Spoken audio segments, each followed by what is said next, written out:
नमस्कार दर्शक बंधु Odia knowledge academy YouTube channel को आपण मानक स्वागत। आपण जदि आम चैनल को प्रथम आसती दयाकोरी चैनल सब्सक्राइब बटन क्लिक कर चैनल को सब्सक्राइब करेंगे।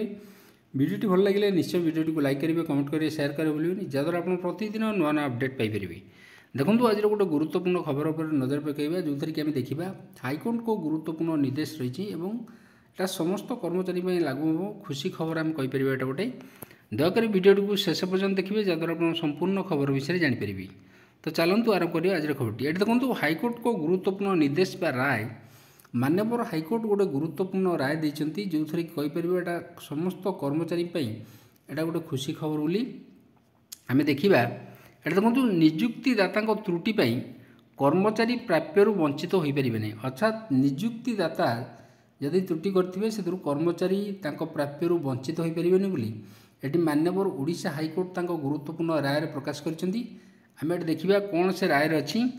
जड़े कर्मचारी थरे दोषमुक्त होगापर चाकरी रखा नजा त्रुटिपूर्ण निष्पत्ति ये माननीय हाइकोर्ट कहते जदि से विचार दोषमुक्त से हमें चाकरी रखा नजा यहाँ त्रुटिपूर्ण निष्पत्ति निजुक्तिदाता एभली त्रुटि कर्मचारी प्राप्य वंचित हो पारे ये माननीय हाइकोर्ट कहते।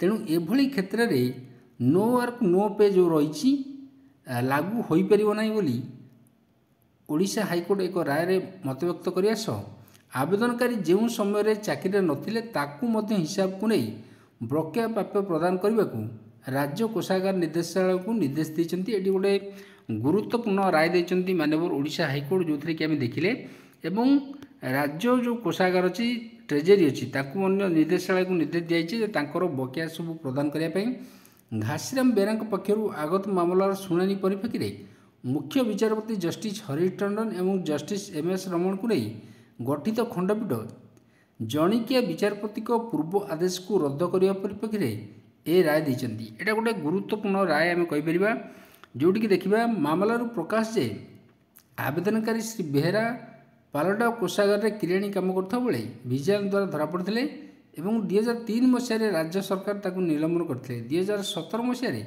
कटक विजिलेंस कोर्ट श्री बेहेरा को दोषी सब्यस्त जोटा कि आम देखा करने सह 1 वर्ष जेल दंड दंडित करते। यही आदेश आधार में राज्य कोषागार निर्देशालय आवेदनकारी को 2017 मसीह चाकरी बहिष्कार करते।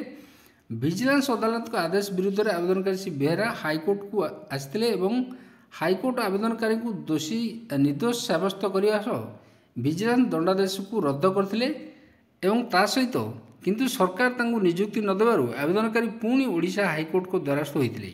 ये आम कह हाइकोर्ट को निर्देश पर सरकार चाकरी निजुक्ति देते जो बकेया एरियर प्रदान करा जहाद्वारा कि बकेया प्राप्य आवेदनकारी पुनर्बार हाइकोर्ट को द्वारस्थ होते जणिकिया विचारपति यही पिटिशन को खारज कर देते। से भाव देखा फल आवेदनकारी हाइकोर्ट को रिट अपील आसीथिले रिट अपील करते। हाइकोर्ट यह मामला राय प्रकाश करे जेहेतु आवेदनकारी समस्त अभियोग दोषमुक्त होती तेणु तांकु बकेया प्राप्य प्रदान करा बोली मतव्यक्त करते। तो ये आम कहीपर ये गुरुत्वपूर्ण राय जोटे कि जो बकेया सब अच्छी आवेदनकारी चाकरी नथिबा समय प्राप्य प्रदान जो निर्देश जोटा कि निजुक्तिदाता त्रुटि कर्मचारी प्राप्य वंचित हो पारे नहीं ये जो गुरुत्वपूर्ण निर्देश रही माननीय हाइकोर्ट गुरुत्वपूर्ण निर्देश कहते। तो यहाँ गोटे गुरुत्वपूर्ण खबर था। जदि खबर आपको भल लगे दयाकोरी निश्चय हम चैनल को सब्सक्राइब करेंगे, वीडियो को लाइक करेंगे, कमेंट करेंगे, शेयर करेंगे भूलें। धन्यवाद।